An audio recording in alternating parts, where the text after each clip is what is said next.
Thank you. Back in 1993, I was invited to do a series in Canada. I just want to say we didn't fill the Massey Theatre. There were 1,260 seats, and every seat was full bar one. Always the same one, every single night. And it was that one. It was just like here. There was a door there, there was an aisle, there was an aisle, and one seat, that one, was open. You know the story, don't you? You must know the story. You don't know the story?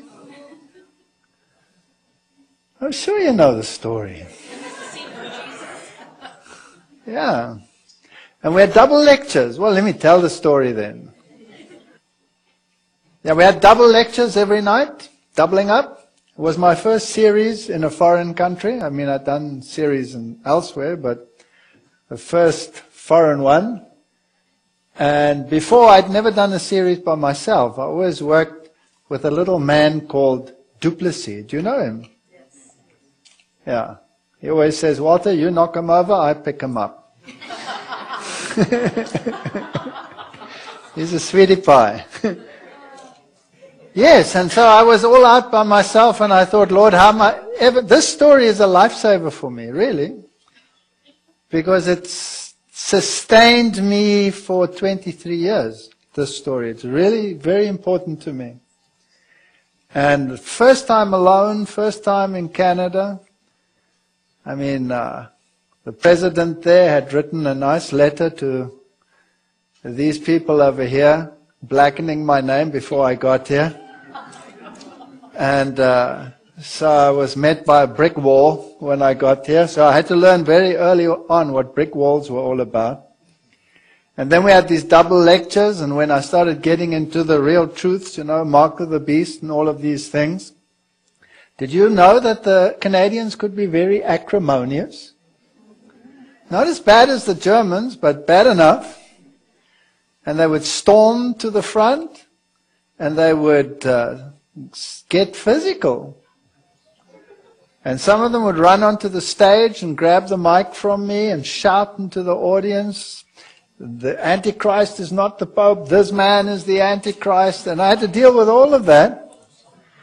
And they got more and more aggressive, and eventually they did want to get physical, but the hall was big. I mean, 1,260 people, that's a lot, right? And Wenzel of them, they were all in the back there. They couldn't be bothered about me suffering with all these people in the front here. And because they were back-to-back lectures with a 15-minute break, we would come off the try and go to the back. I never got there. They would come and they would accost me. But every night, that door, while I was busy with my first lecture, would open, and a Down syndrome kid, now you know the story, hey? Would come walking in, and he'd go and sit in that chair. And he'd be cute. Very Downs. He was about this big, tongue hanging out. And he'd sing. Not bothersome. He'd sit there.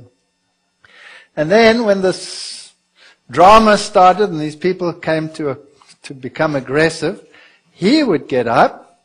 They've got these short little stocky arms, and he'd go through them, and he'd come and stand with me. He'd put his arms around me, and he'd put his head there, and he'd sing. And there's no way you can hit somebody who's got a Down syndrome kid hanging on him. It's true. It's physically impossible. You can't do it, no matter how aggressive you are. And it became so, I became totally dependent on my Down syndrome kid.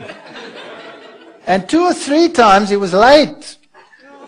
I would stretch my lecture. Believe me, I can stretch lectures. Until the door went in, and I would heave a sigh of relief, and he would sit. Why was that chair open? The same one. I mean, it's 1,260 people. They can sit anywhere, right? That one was open. It was his chair. And then We moved from the Massey Theatre, I don't know, where did we move to? To the other side of Vancouver, to the church.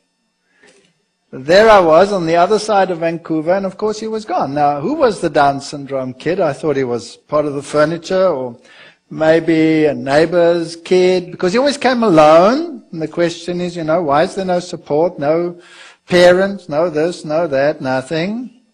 And how does he get here, and how does he get in, and, questions like that. And I thought, well, he's part of the establishment.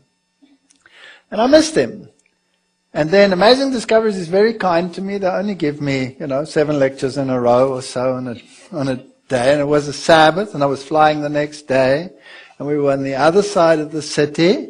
And I had something like, I don't remember, 6 or 7 lectures, really, something ridiculous. And in those days there were slides. You didn't have a thing like this.